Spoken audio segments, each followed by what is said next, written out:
On November the 14th, 1887, by Russell Jennings's reading, the noon thermometer outside Silas Pemberton's store in Endurance, Wyoming Territory, stood at 9 degrees above zero, and by dusk it had fallen to 3 below, while wind from the north scraped the street hard enough to drive alkali dust against Dr. Glass like thrown sand. The last territorial count Russell had seen put Endurance at 318 souls that season, a rail and ranch settlement 10 years old, with one church, one schoolhouse, 2 livery barns, a freight platform, and a confidence in commerce that had not yet been tested by a full northern winter. Wagon bells usually rang until evening meal, but on days when the gusts came early, he watched teamsters cut travel short and tie down by late light, because open ground west of town offered no timber break and no second chance for a soul caught after dark. Russell Jennings lived on that open ground, 1 mile beyond the last plank fence, on a parcel that land agents called worthless in spring and ruinous in winter. The soil there was hardpan veiled in white alkali crust, with sparse buffalo grass and no shade except a low shed wall he had raised himself. He was 37 years of age, broad-shouldered from freight labor, slow in speech, and known for the habit of measuring before he answered. Since January, when grief had entered his house and remained, he had taken to recording weather, fuel use, and food weight in a stitched ledger he kept wrapped in oilcloth. That ledger stayed near his hand, even in wind that numbed his fingers through wool. He checked figures at night by lamp, and then checked them again at dawn against woodpile level and ration sack weight. Neighbors might have seen only columns and marks if they glanced over his shoulder. To Russell, each line was a way of refusing chance, the kind of winter arithmetic Eliza had treated as plain responsibility. The sorrow that remade Russell began on January 12, 1887, when his wife, Eliza Jennings, returned from a church sewing social by sleigh with 3 other women and 1 driver. What he learned afterward came in fragments from men who had reached the site first. At approximately 4 in the afternoon, the sky whitened, then erased itself. Wind rose from near calm to a sustained force that later estimates placed above 40 miles per hour, and temperature dropped toward minus 31 degrees before night. The driver missed the creek bend by less than 20 yards. The runners struck a buried stone, and the sleigh turned on its side in open drift. 2 passengers survived. Eliza did not. The men who brought her home spoke softly, and then not at all, because there was nothing in their speech that could alter fact.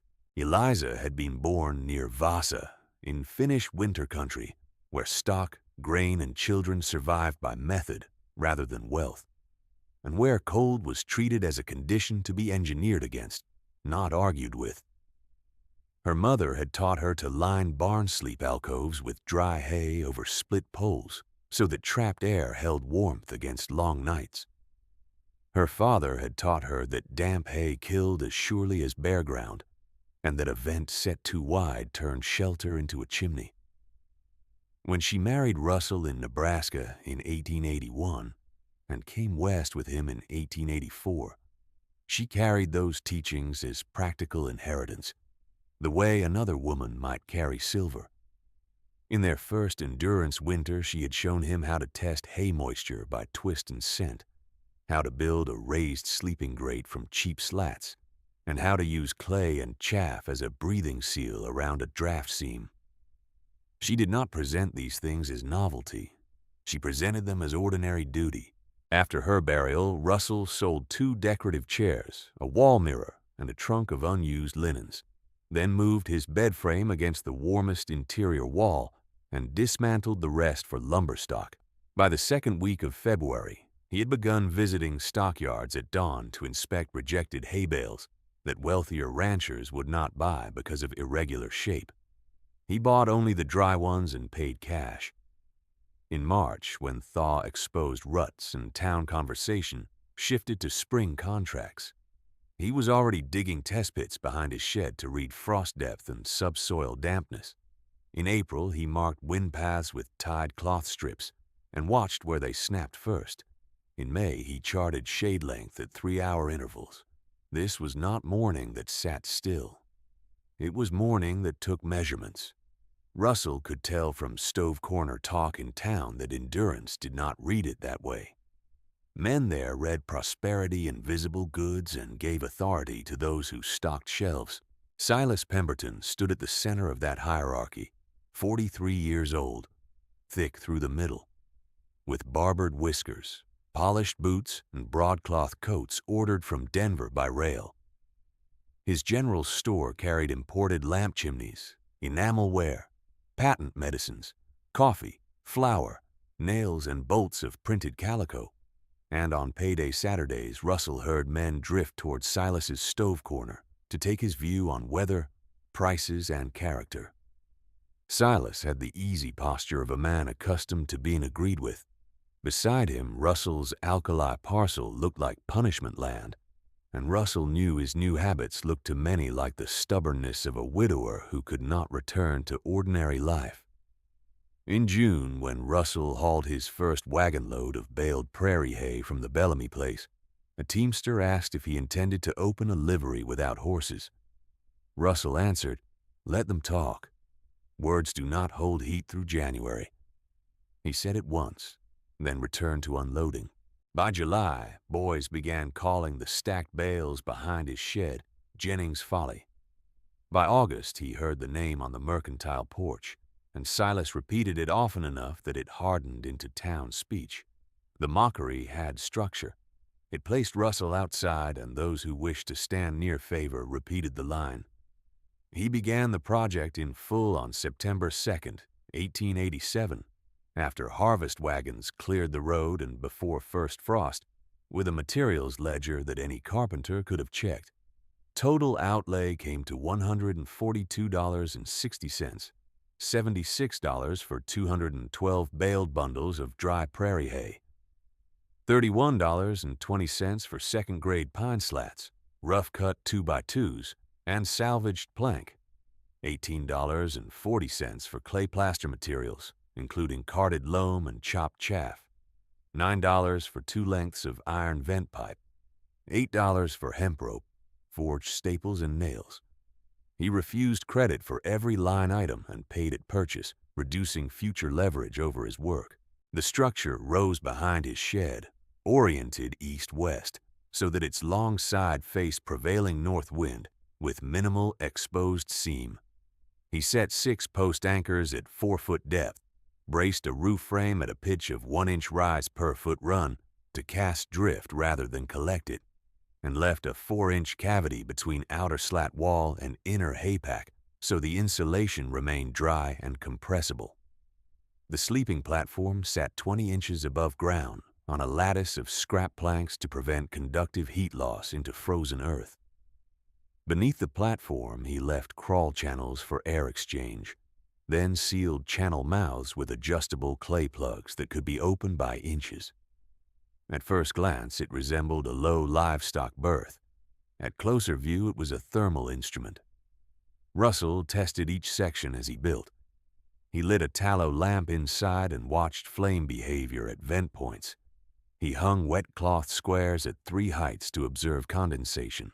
He slept in the unfinished chamber on 2 clear nights and 1 windy night in late September, recording interior temperature every 2 hours with a brass alcohol thermometer Eliza had bartered for in Cheyenne years earlier.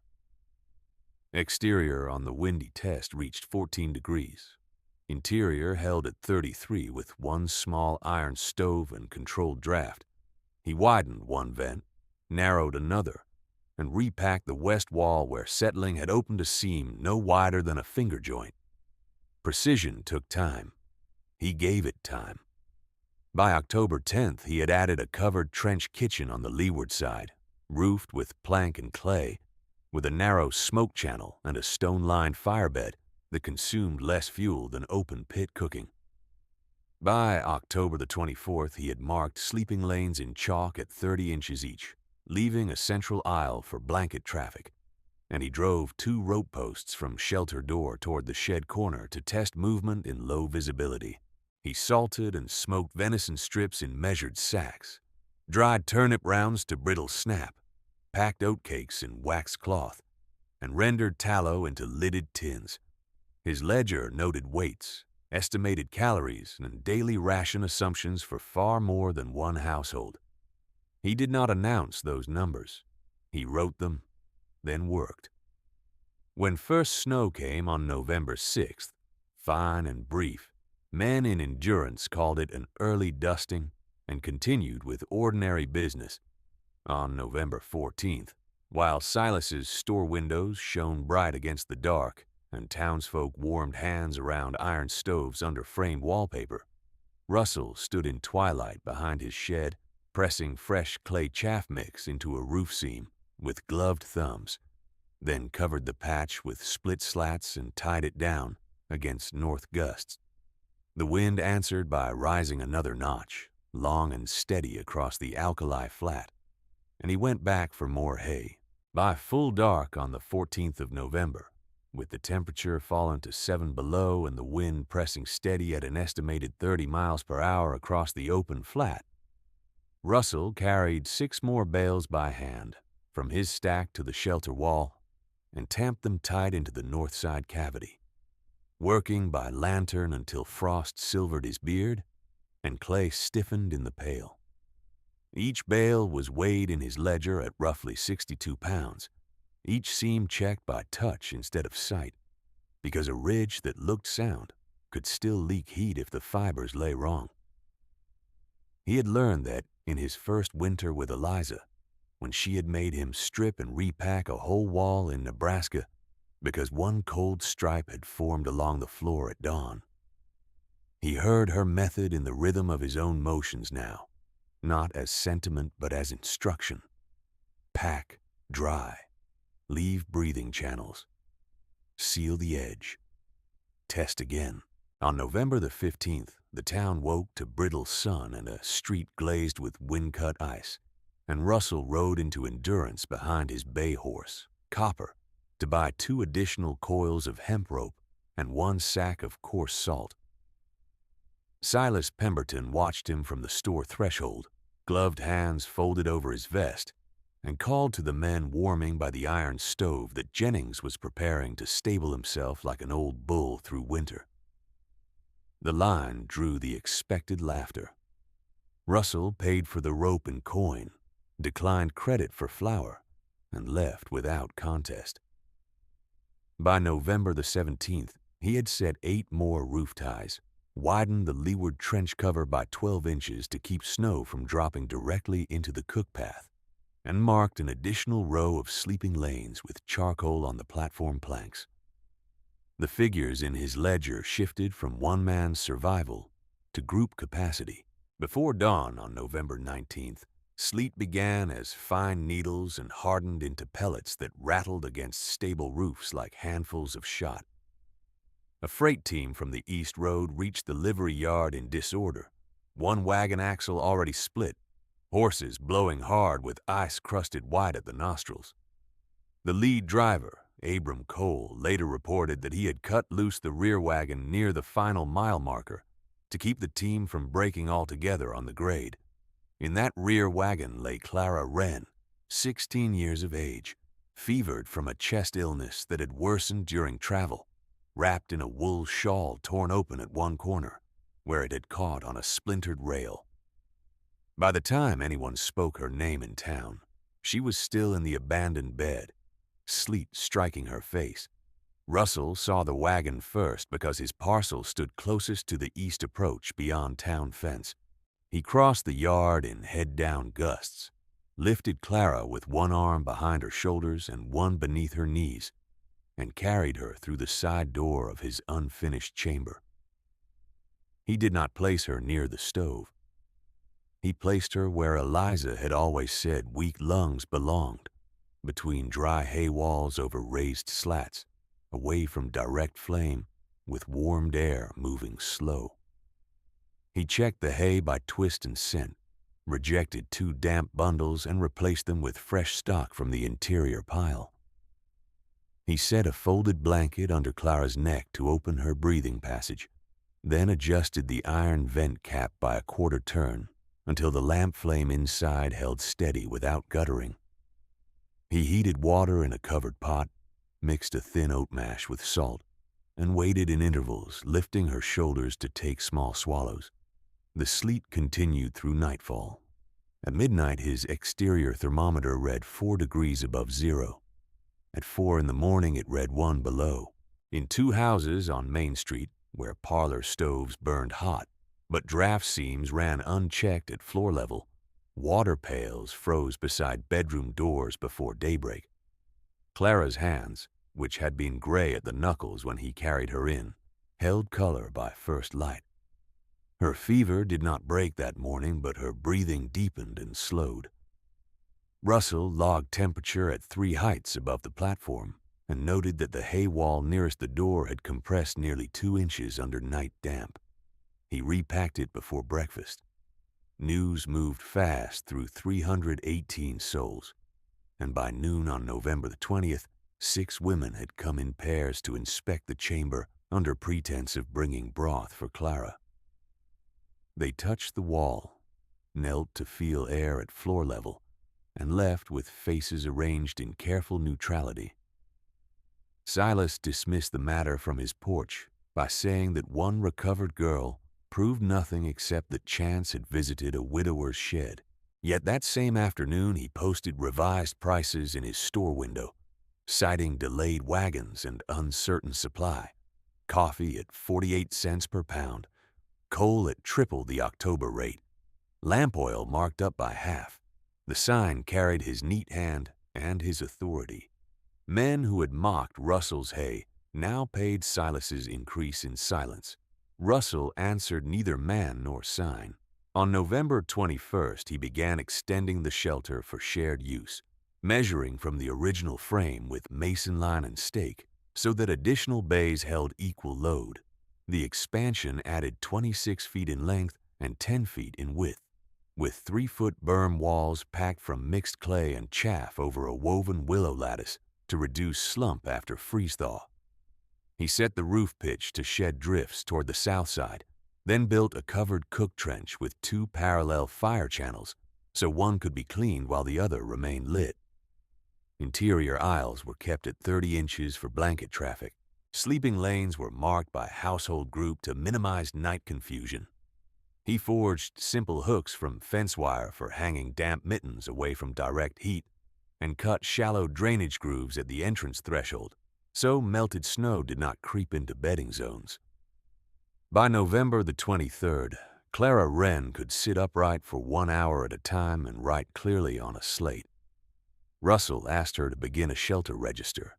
She listed names, ages, recurring ailments, and required medicines in columns copied from his ledger style. Where medicine was absent, she marked alternatives: willow bark tea for pain, warmed salt cloth for chest congestion, diluted vinegar rinse for cracked skin and minor infection. Her hand was narrow and disciplined. She made no ornament, only record. Russell checked each entry against known households and added tick marks where he anticipated extra fuel load for elders and infants. By the 4th day of her work, she had mapped endurance by need instead of by street. 3 days passed before the town board called a meeting at the church to address winter readiness.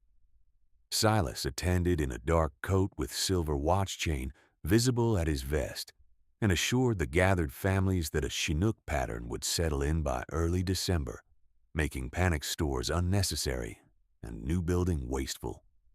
He repeated with emphasis that a haystack was for cattle and fools. 2 ranch foremen nodded agreement.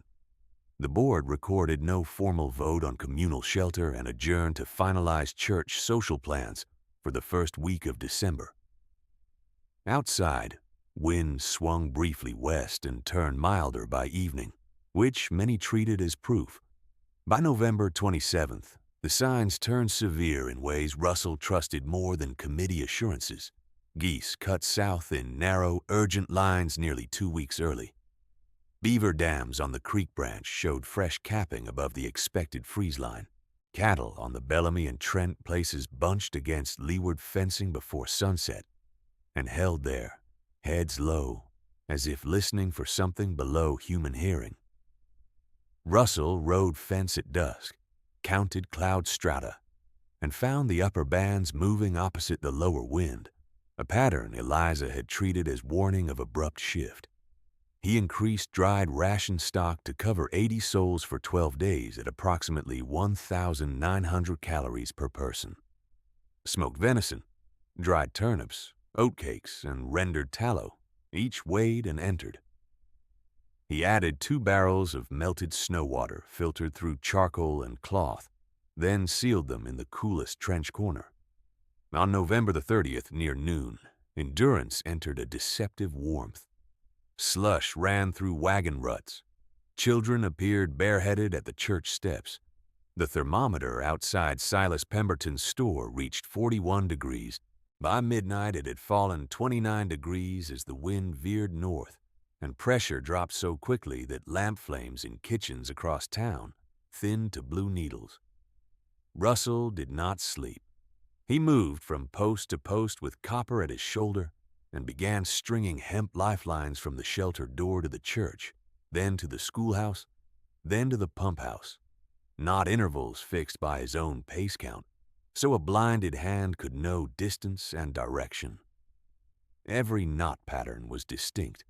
Single overhand for shelter approach, double knot for church turn, triple knot for pump line hazard near the ditch lip. Clara copied the pattern key onto 2 slates, one hung at shelter entrance, one sent to the schoolhouse with Ezra Bellamy. On December 1st, he assigned rope teams in pairs, strongest walker forward, lighter walker aft with spare wrap line around the waist. He instructed them in plain sequence: clip, test, call, move. No one unhooked in open white. No one traveled alone for any reason not involving immediate life threat. He set a lantern code for low visibility: 1 swing for hold, 2 for advance, 3 for return, and posted that code at 3 doorways. Families still uncertain about his methods began sending bedding bundles after dusk. First 1 household, and then 3, then 7. No speeches were made. Loads arrived by handcart and by shoulder. By the evening of December 2nd, with cloud base lowered and the north line of sky gone from gray to metal, Russell stood at the shelter threshold, while Clara read back the updated register. Occupied lanes, remaining capacity, medicine shortages, wood count, and elder households not yet moved. He listened, adjusted 1 figure, and sent 2 teams down the church line before full dark. The first hard gust struck as they cleared the second knot post, and the rope lifted, snapped taut, and sang in the wind like drawn wire. The rope lifted again in the second gust, humming at shoulder height, and Russell stepped into the dark with both gloves on the line until the vibration settled and the post stopped shuddering in its hole. He called the team back by lantern, 2 swings only, then moved to the 3rd anchor and drove an iron bar through frozen crust to test hole depth. The ground had tightened after sundown. He could feel the resistance in his forearms. That resistance told him the top 2 inches were already locking, while the lower layer still held yesterday's melt. The exact condition that could wrench a shallow post free when drift weight built against rope. He ordered Ezra Bellamy and Abram Cole to bring the spare timber sleepers from behind the shed and bury them crosswise as deadman anchors, each one set 30 inches below grade, with the rope passed under and back over before tying off. It was slow work by lantern and touch, not sight, and by the time they finished the church line and the schoolhouse line, the moon was gone behind a flat iron cloud bank. Inside, Clara Wren sat at the plank table with her slate and copied the changes in a hand that had regained steadiness but not softness. Russell dictated capacities while he checked lane markers and counted blankets by stack. 48 wool blankets were already in place, 29 mixed quilts, 11 canvas ground sheets, and 14 lengths of burlap cut for draft curtains at the entry bend. He had expected less. He had expected many to wait until morning. Instead, bedding kept arriving in silence, dropped at the threshold by men who did not come in, and by women who looked once at the chalk marks and then returned to fetch more. Clara logged each household name, number of sleepers, and fuel contribution. Russell added a new column for mobility because in whiteout, a soul who could not walk changed the rescue calculus for 3 others. He turned from records to structure. The north berm had settled 1 finger width along the last extension, so he mixed another batch of clay and chopped chaff in a 2-to-1 ratio, kneading with a spade handle until the binder reached putty stiffness. He pressed it into the outer weave, then faced it with split slats laid overlapping like shingles. Nail heads offset so frost expansion would not split the same grain line twice. At the roof ridge, he fixed an additional vent collar made from trimmed stovepipe, set 6 inches above cap line, with a rotating plate that could be narrowed to a slot no wider than a thumbnail. Eliza had taught that a sleeping shelter failed by 2 opposite errors, not 1. Too little vent and breath turned walls to frost. Too much vent and heat left faster than bodies could replace it. He tested draft with a tallow taper at 3 heights and adjusted until the flame leaned but did not gutter. Near midnight, he added a second cook trench shelf and a water thaw station. 1 iron kettle suspended over low coals, 1 reserve barrel shielded by hay bales and board, and a strict rule chalked on the post in Clara's clear script: snow to be melted before use and never eaten dry. Next to it, he posted movement order for lane lights, latrine visits, and wood ration cycles. The latrine itself had been a weakness in his first layout. He corrected it now by extending a short covered run 10 paces leeward with 2 rope guides and a plank floor scored crosswise for boot grip. Even in crisis, order prevented waste of heat and strength. By first light on December 3rd, the thermometer nailed to the shed corner read 6 below, though the dawn appeared deceptively pale and still for 20 minutes at a time. Russell used that thin interval to inspect hay moisture one last round before occupancy surged. He cut sample cores from 6 bales at random, twisted each fistful hard, and held it to his nose. Sweet, dry scent. No sourness, no damp heat. 2 borderline bundles from the south stack went straight to livestock use and were replaced with better stock from the raised pallet under canvas. He then measured clear aisle widths with a marked stick, 30 inches at every lane crossing, 28 near the stovepost where blankets had slumped, corrected immediately. The shelter had grown from 1 widower's chamber into a low earthen hall, 62 feet end to end, 14 feet wide inside the walls, with room for sleeping, cooking, triage, and relay teams. It still looked plain. It had to work plain. That morning when he rode Copper into town for nails and lampwick, the social line hardened in ways even wind could not disguise. Silas Pemberton had moved his price board from inside the store to the porch rail, where all could read it, and beneath coal, coffee, flour, and lamp oil, he had added a handwritten line in firm ink: no seasonal credit extended for speculative shelters. Men standing by the stove read it aloud as if it were law. One repeated Silas's old phrase, that a haystack was for cattle and fools, then nodded toward Russell's boots and laughed when 2 others joined him. A woman at the dry goods counter turned her shoulder so her parcel did not brush his coat. Russell set his coins down, counted nails in silence, and asked for 2 more lamp chimneys. Silas produced them slowly and named a price 20% above last week. Russell paid in cash and left without argument. The exclusion spread in smaller, more cutting forms through the same day. At noon, the church committee posted final plans for the December social and omitted the winter safety talk Clara had requested space for in Pastor Tompkins's absence. At the schoolhouse, 1 parent pulled her son from rope drill after hearing that those drills were Jennings theatrics. At the pump line, 2 ranch hands untied the nearest practice knot and left it dragging in slush, saying rope made men careless. Russell retied it, shortened the slack, and drove the post deeper. He spoke only once, to Abram Cole, when the driver muttered that mockery had become a kind of fever. Russell answered, "Cold does not ask who laughed first. Secure the second line." By the second week of this bitter turn, endurance had divided not by wealth, but by willingness to act against pride, while there was still daylight to do it. Families on the West Street began moving sacks quietly after supper, avoiding Main Street eyes. Others delayed because Silas assured them the north wind would break by Sunday, and because public confidence had become a currency as strong as coin. Even those who doubted him feared becoming the next object of porch laughter.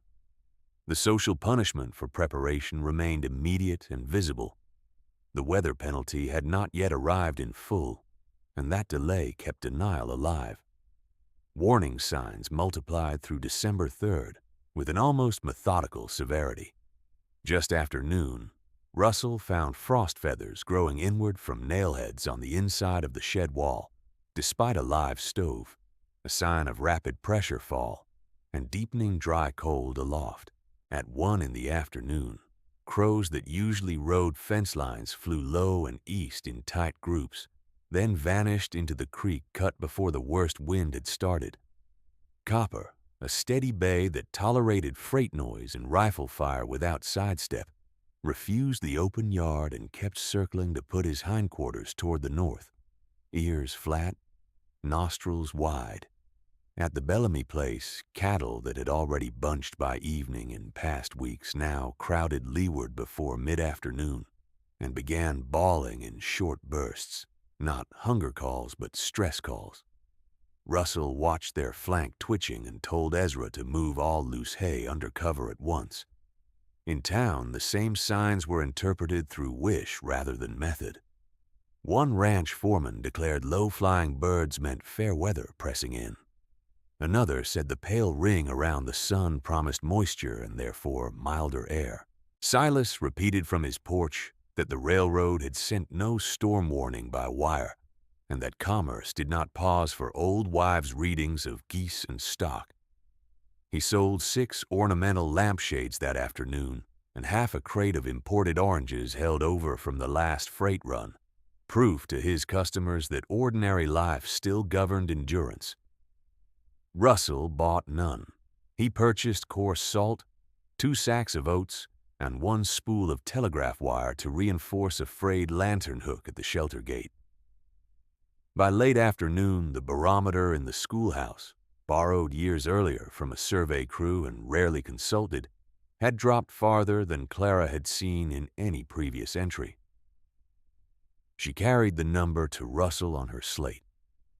He nodded once, then called for full conversion from preparation to occupation. Rope teams went out in pairs on all 3 primary lines and 1 secondary line to the Bellamy Lane. Clara stood at the door and checked names as households entered. Elders first, infants next, then any soul with chest sickness, then all others by nearest lane assignment. Footwear was brushed free of crust before crossing the inner threshold. Wet outer layers hung by rank on wire hooks. No open flame beyond cook trench. No one slept against vent walls. He repeated each rule in a voice neither loud nor soft, and the repetition carried better than shouting. As the first true bands of driven snow reached the shelter yard, visibility collapsed from 200 yards to 50 in less than 10 minutes. The wind sharpened from steady push to buffeting blows that struck walls in pulses, each one strong enough to make loose slats chatter if they were not well fixed. The new dead man anchors held. The ropes stayed taut.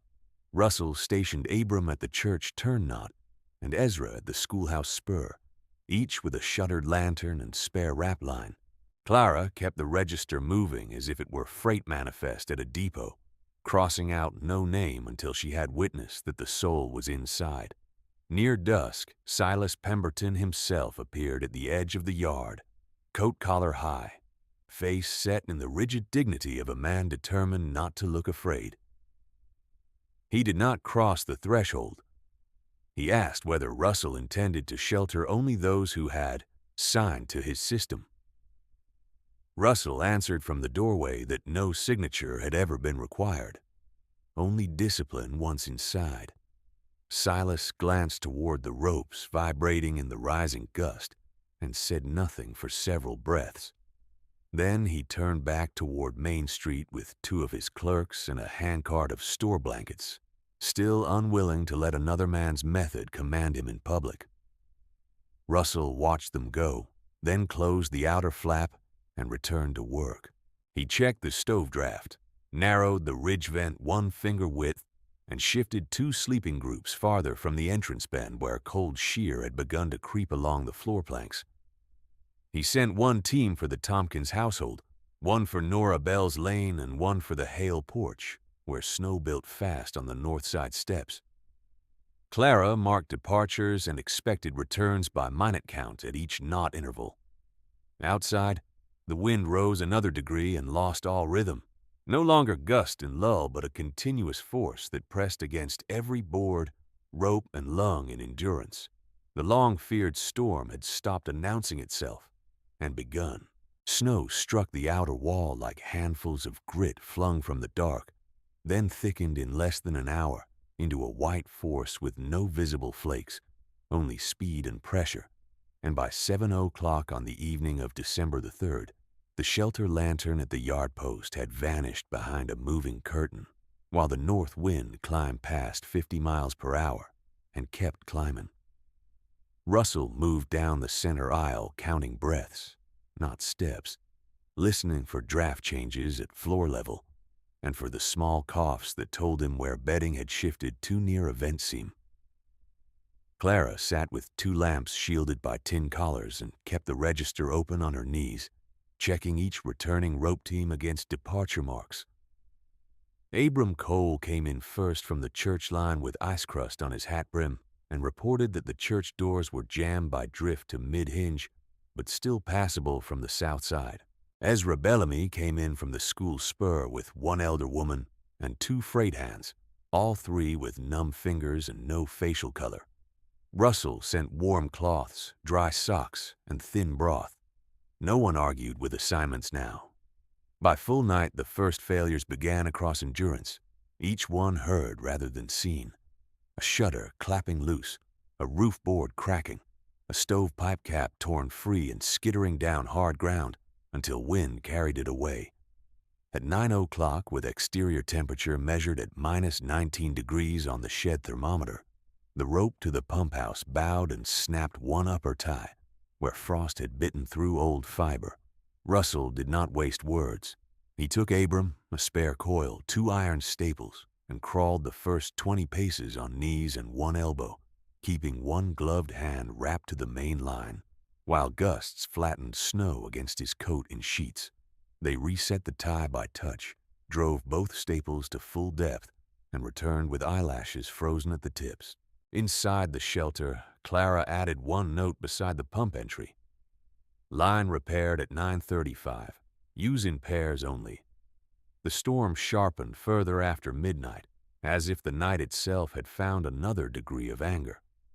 At 1 in the morning on December the 4th, the thermometer read -31 degrees.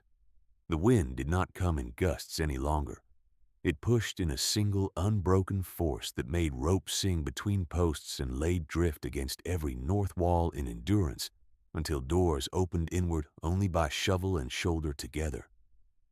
In the church parlor, wallpaper peeled from damp and froze in curled strips along the baseboards. In 2 ranch houses south of Main Street, parlor stoves burned bright while bedroom corners dropped below freezing because floor seams had never been packed.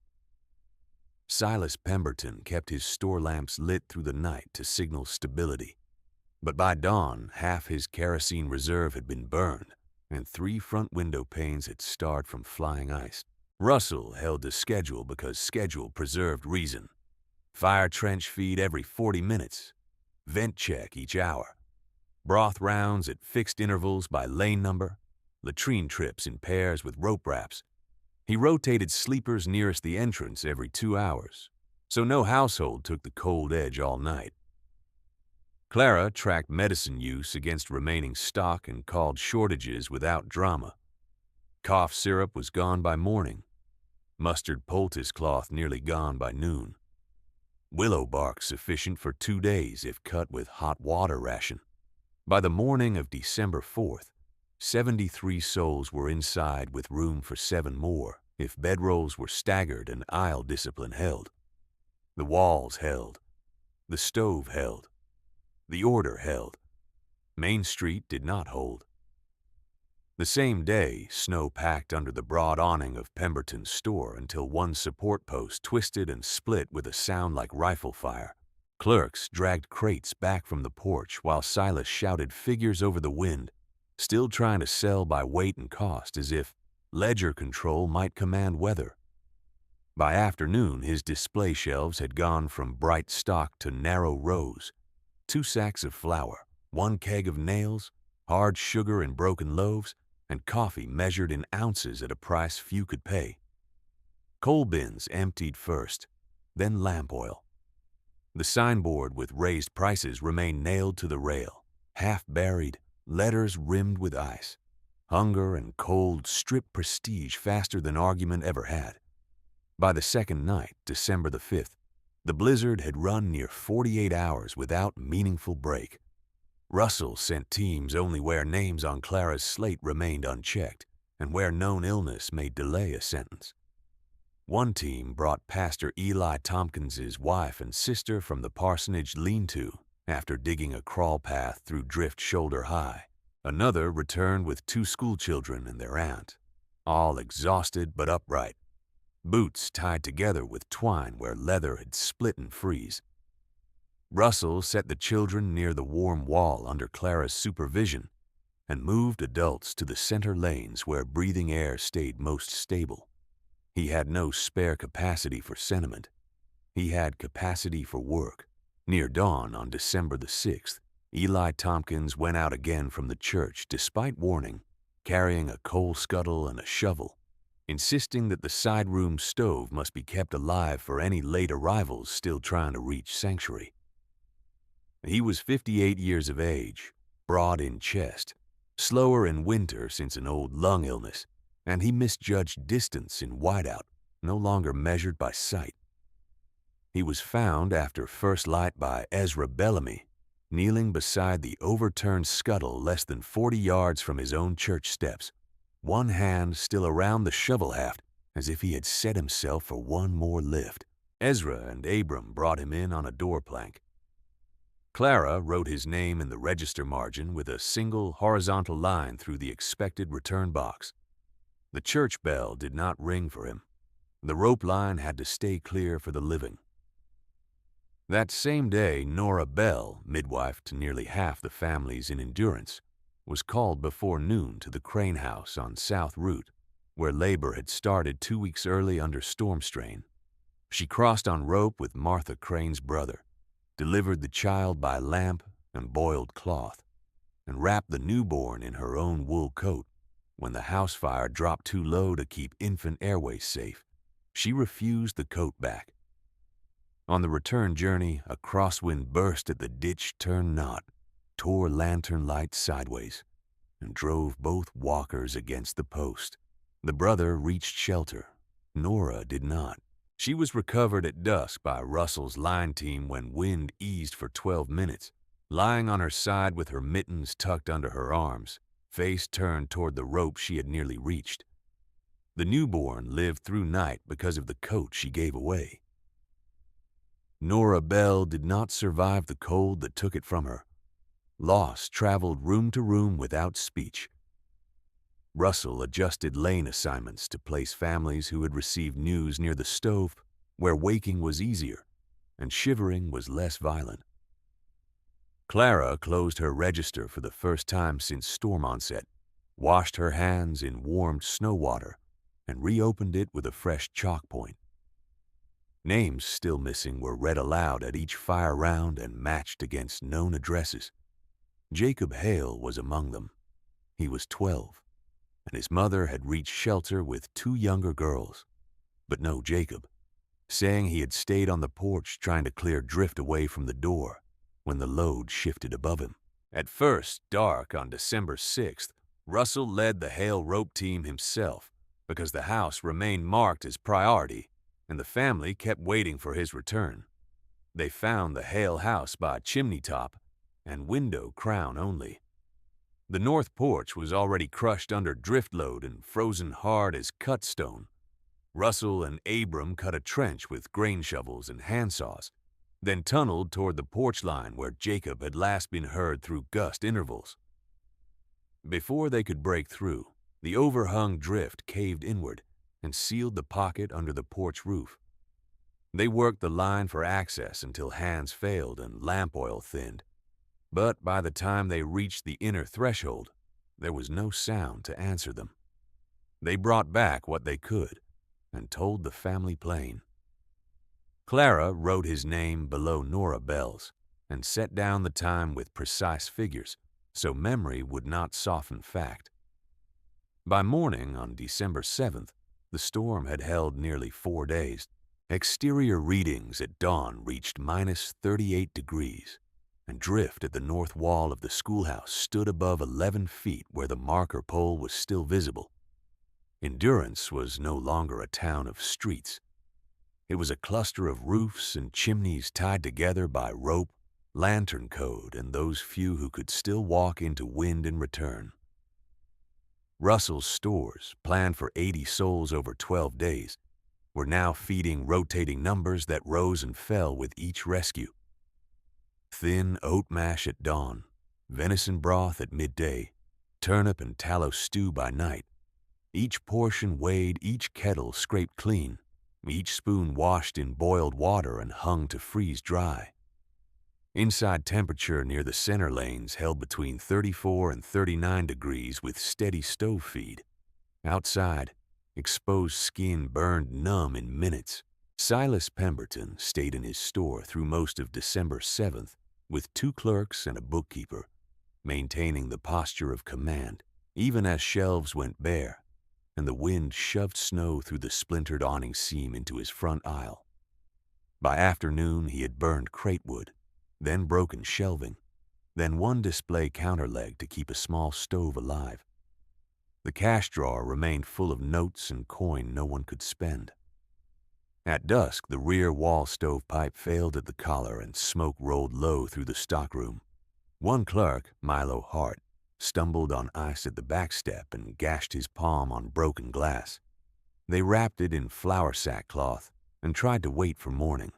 Morning did not offer mercy. Shortly after midnight on December 8th, with the storm in its 5th day and no more fuel worth naming, Silas sent Milo on the rope line toward Russell's shelter, carrying a white kerchief tied to a broom handle, because pride had finally lost to arithmetic. Milo arrived half-conscious, beard white with rime, 1 glove gone, repeating the same sentence until Clara understood him. 3 at the store, no heat. Smoke in the walls, cannot hold till dawn. Russell gave him hot broth, bound the injured hand with clean cloth and salve, and asked only 1 question, whether the back door still opened. Milo nodded once. Russell chose Abram, Ezra, and 2 freightmen for the retrieval and took the spare canvas drag. Clara read the knot pattern aloud before they left, then marked departure time in the slate margin. Wind at the threshold shoved the door inward when opened. The line to Main Street was still fixed, but buried in places to knee depth, then waist depth, then hidden entirely under cresting drifts that had to be probed with poles until rope was found by glove and pull. They reached the store after 28 minutes that felt longer than a full shift of freight unloading. Inside, shelves stood stripped and crooked, lamp chimneys black with soot, ledgers scattered across the counter where melted snow had blurred ink into blue-gray pools. Silas sat on an upturned grain bin wrapped in 2 coats, silk-lined gloves darkened by smoke, his face no longer the face from the porch rail. only a tired man shivering beside a stove fed by boards torn from his own fittings. He looked at Russell once and tried to stand without help. His knees failed him. Russell and Abram lifted him under both arms, set the clerks on the drag with blankets over heads, and clipped every belt ring to the main rope before stepping into the white again. No conditions were named. No old words were repeated. The line drew tight, and Russell led them toward the shelter lantern that could not be seen, but could still be reached by knot, pace, and the discipline he had built while the town laughed.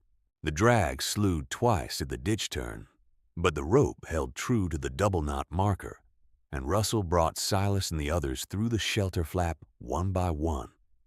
Snow packed into their collars, lashes, and cuffs like crushed salt. Clara had already cleared a lane nearest the stovepost and set 3 kettles in order. Broth, hot water, and boiled cloth, each marked with slate so no hand reached wrong in haste. Russell cut Milo Hart's makeshift wrapping away, cleaned the palm with warmed water and vinegar, laid salve, and bound the wound in fresh strips torn from one of his own spare shirts. He set Silas on a low crate, stripped the smoke-wet gloves from his hands, and told him to feed the fire trench in measured scoops, 1 split board every 40 minutes, no more, no less, because rapid heat scorched lungs and wasted fuel. Silas obeyed at once. The broadcloth coat that had once announced rank was streaked with soot and split at one elbow. No soul in the shelter remarked on it. Russell assigned by need, not station.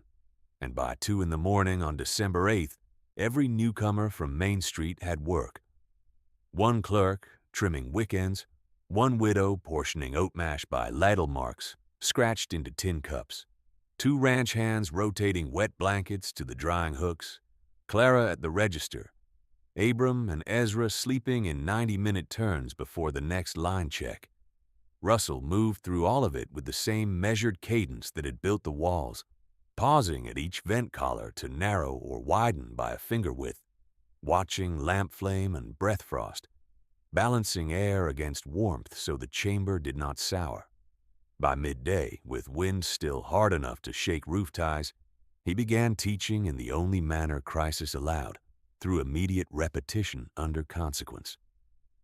He showed Silas how to test hay dampness by twist and scent, rejecting any bundle with sweet rot heat in the core. He showed 2 older boys how to read knot sequence by glove alone in dark cloth hoods, so panic would not blind them on the line. He showed Martha, Crane's brother, how to bank coals under ash, so 1 shovel of embers could relight a trench after a draft loss. Expensive stoves and imported paper had failed in less than 3 days. Salvaged slats, dry hay, clay, rope, and routine had not failed once. Toward evening on December 9th, the wind dropped from a roar to a sustained rush, then to separated gusts, and at last to the first silence endurance had heard in 6 nights. The silence was not gentle. It rang in ears used to violence. Russell waited another full hour before he opened the outer flap and sent a probe team to each line. Drifts stood above shoulder height along the schoolhouse north wall and near 11 feet where the church corner had trapped crosswind. The sky over the alkali flat cleared in narrow bands of pale steel. The storm had spent itself. Burial ground thaw began on December 10th with iron bars, shovel crews, and fire pits burned in shifts to soften the top crust. The register was checked against households again and again until no name lacked an outcome mark. Endurance counted 271 surviving souls who had been sheltered, fed, warmed, or rotated through Russell's system during the worst interval. The dead were named in full and carried in order of recovery. Pastor Eli Tompkins, Nora Bell, Jacob Hale. No ornate language was needed at the graveside. Eli's shovel was laid beside his wife's hand for 1 moment before burial. Nora's wool coat, recovered from the Crane house and mended at the cuff, was folded over the infant she had saved for the walk home. Jacob's widow asked that his carpenter's square be placed in the coffin box beneath his work-roughened hands, and Clara did so herself. In the days that followed, reckoning came first in labor. Families who had laughed at Jennings' folly arrived on Russell's parcel with spades and wheelbarrows, not to speak but to copy wall sections and ask dimensions. Russell answered each question with numbers. Berm depth, 3 feet minimum where wind swept open, more on north exposure. Crawl space under sleeping plank, no less than 18 inches, better 20. Vent slot, narrow enough to temper draft, wide enough to spare breath frost from soaking bedding. Aisle width, 30 inches so 2 rat bodies could pass without stripping heat from both lanes.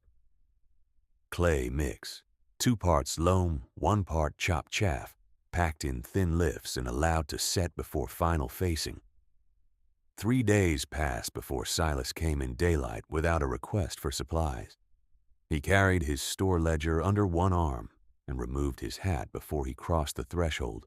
He stood where the boys had once shouted the derisive name and looked at the wall a long while before speaking. I said a haystack was for cattle and fools.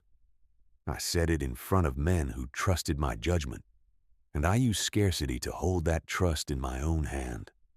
The storm took my shelves first and my certainty second, but those losses are not the center of the matter. Souls died while I guarded prices. Souls lived where I had sneered. I do not ask you to erase the words. I ask what debt can still be paid in work. Russell did not answer quickly. He took the ledger, opened to the first blank page, and wrote a list of inventory categories and ration baselines. Flour by household count. Salt by week. Lamp oil reserve by storm day, not by month.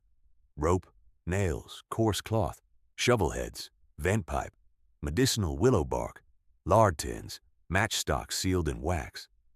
He handed the ledger back and said, "Set 1/3 of winter inventory aside at cost.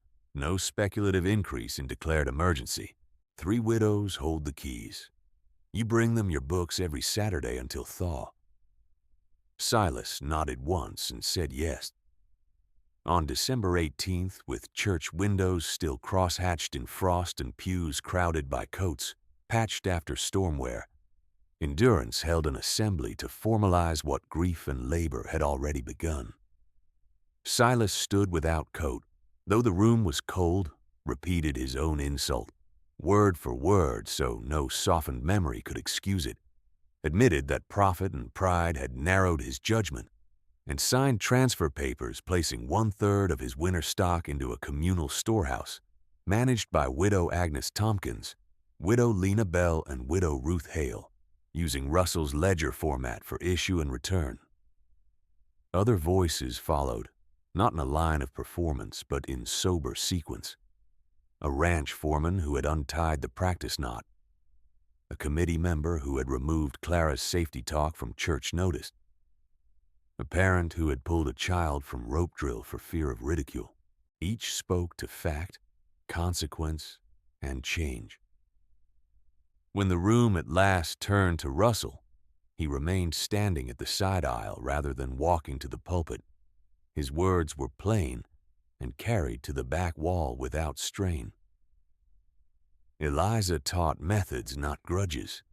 She taught that winter does not negotiate with pride and does not spare a house because its curtains are costly. I will not offer easy absolution today. 3 graves are fresh. If you seek forgiveness as relief from shame, you seek vanity. If you seek to keep one another alive when the next sky turns hard, then take slate and measure and learn. I did not build for revenge. I built because cold had already taken what I loved, and I would not have it take by ignorance what could be saved by work. No applause followed. The meeting ended in signatures, work rosters, and tool assignments for the week. By January of 1888, the communal storehouse opened in the old freight annex, each shelf labeled by category and minimum reserve level, each withdrawal entered by name, date, and household count. Clara Wren, strength returned and cough gone, became clerk of weather and medicine entries under Russell's instruction, then expanded the role into weekly readiness drills at the schoolyard. Children learned knot codes with mittens on. Adults practiced blindfold rope walks between posts, set at exact paces. The phrase "building like Jennings" entered Endurance speech first as dry shorthand among carpenters, and then as permit language in town records. Years passed, and memory did what memory always does. It blurred tone while preserving what was built in timber and earth. Yet some changes held in law. In 1896, the town board adopted a winter ordinance requiring every new home permit to include insulated crawl space, emergency hay reserve, and lifeline posts at primary entries, with inspection measured in inches and signed by 2 witnesses. Silas, older and leaner, served on that board and voted for the rule without remark each time a variance request came. The communal storehouse remained under rotating stewardship, always including at least 1 widow and 1 trained recorder. Russell never sought office. He repaired, measured, taught, and kept the ledger until his hands stiffened with age. Clara eventually taught the winter course herself every November, standing before a slate map of endurance and reading names with the same disciplined hand that once marked survival beside a stove trench. She taught children how to smell damp hay before dark. She taught men who had once mocked as boys how to set vent plates by flame lean instead of guesswork. She taught that preparedness was not fear, but duty made visible. The old shelter still stands at the edge of town, earth-backed and low against the wind, preserved first by use and later by reverence. Souls call it the warm line now, and no one living speaks the old derisive name except when telling the caution to newcomers in hard seasons. Inside the entry, cut into a pine board darkened by decades of smoke and touch, the inscription remains: methods, not grudges. On winter evenings when north wind rises over alkali ground and bells fall silent before dusk, lanterns still move along rope between posts, and Endurance remembers in practice rather than pride who taught them how to live. On that same winter evening, with the north wind rising again over the alkali flats and the rope-line lanterns swaying in measured arcs, Clara Wren stood at the warm-line doorway and called lane numbers while children in mittens moved from knot to knot with gloved hands shut over their eyes. Russell watched from the post where he had once tied the frayed hook with telegraph wire, now dark with rust but still tight, and corrected each child by inches rather than by scolding. Single knot is shelter approach. Double knot is church turn. Triple knot is pump hazard. Read the line with your hand, not your fear. A boy from South Rut reached for the wrong marker, felt the wire tag Russell had added after the great storm, and stepped back before he would have walked into the ditch lip. No one laughed. The correction itself was the lesson. By the second week of January 1888, the old survey barometer was no longer an ornament on the schoolhouse wall. Clara carried it each dawn to the annex table, read pressure beside the thermometer, and entered both in the weather ledger under Russell's columns: hour, wind direction, cloud type, livestock behavior, and recommended action by household size. She sent a copy every Friday to the freight office so incoming teamsters knew whether Endurance expected open road or white conditions.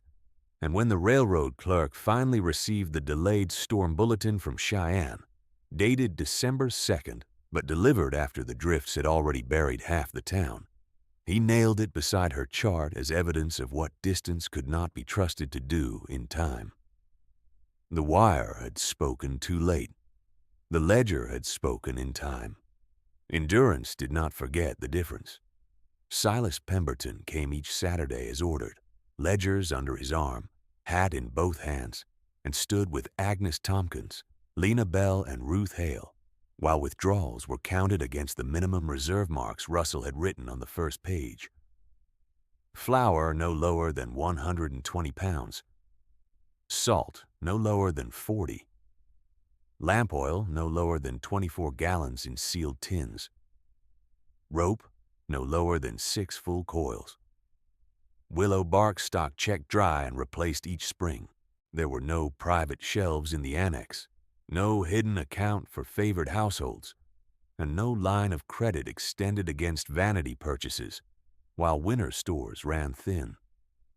When a ranch foreman asked for extra coffee in February and offered double the posted rate, Agnes pointed to the board and said, "At cost means at cost for all souls." Silas looked at the foreman and repeated her words without amendment. On December the 3rd, 1888, 1 year after the storm struck, the church held a memorial and training day in one long assembly, so grief and instruction would not be separated. Eli Tompkins's shovel stood by the pulpit rail. Nora Bell's mended coat hung over the last pew where the Crane child now slept through sermons with steady breath. Jacob Hale's carpenter square lay on a folded cloth by his mother's hand. Families filed past in silence first, then crossed to the schoolyard where rope posts had been set to exact pace intervals, and Clara ran blind drills in sleet that stung faces and froze cuffs. Silas took a station at the ditch marker and called distances as children moved through blowing snow, his old porch authority remade into plain service. When the drills ended, townsfolk returned to the church with wet hems and red cheeks, and reckoning rose again because memory had not softened into comfort. Ezra Bellamy stood and admitted that on the night Silas first mocked Jennings' folly, he had laughed loud enough for the younger man to follow, though he had privately seen cattle bunch early and knew Russell read stock better than anyone on that ground. The committee woman who had removed Clara's safety notice from the social board rose and said she had done it because she feared looking foolish beside prosperous wives, and that fear had weighed more in her than prudence. Abram Cole confessed that when he cut loose the rear freight wagon on November the 19th, he chose horses over one fevered girl because he trusted speed more than duty, and he named Clara before the room and said her survival had exposed his cowardice as much as the storm had exposed weak walls. None of them asked for quick pardon. Each one named the act, the cost, and the correction now in place. Silas stood last. He did not repeat only the old insult this time. He spoke of the moment outside the warm line when he had asked whether Russell intended to shelter only those signed to his system, and he said that the look he had given then had carried one final wager, that Russell might refuse him and preserve his pride. "I was prepared," he said, "to call his refusal proof that all men are the same in calamity. He denied me that excuse. He gave orders for my life as if I were any other freezing soul. And in that plainness my former standing broke." He placed his merchant seal on the church table beside the annex keys and left it there, saying authority over winter stores now belonged to Rule and Witness, not to one man's confidence. Russell answered after the testimonies, but he did not step to the pulpit. He remained where the side aisle met the stove, one hand on the back of a plain bench, and spoke in the same register he used for line instructions in storm dark. "You have named what happened. That matters. Naming without change is only another form of weather talk. Change without method fails in the first hard week. I can teach any willing soul how to pack a north wall, set a vent, and ration fuel by temperature instead of appetite. I cannot teach anyone to value life over applause unless they practice that choice before the sky turns. 3 names are before us because pride delayed action. Let those names stay in your mouth when you decide whether to mock the next warning." He paused, then added, "Forgiveness is not a receipt that closes account. If you want peace with the dead, keep the living warm." He taught until his beard went white and his right hand stiffened in cold, then taught by directing others when fine work no longer came easy to his fingers.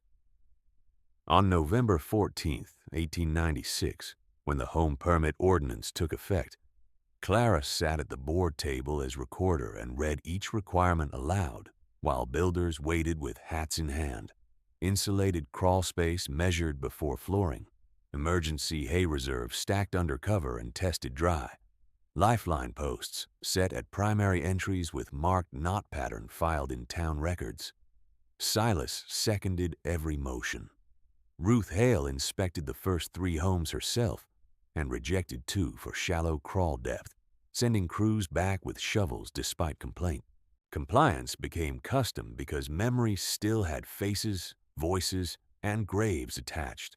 Russell Jennings died on February 22, 1904 at 64 years of age, not in storm violence but in his own bed after a brief chest illness, with the weather ledger closed and tied at the footboard because he had entered the morning reading before weakness took his hand. The funeral was held at the Warm Line by his request. Clara read Eliza's name first, then his, then the names of Eli Tompkins, Nora Bell, and Jacob Hale, binding the chain of instruction and cost in one spoken order. Silas carried one corner of the plain pine coffin. Agnes held the ledger against her coat through the wind.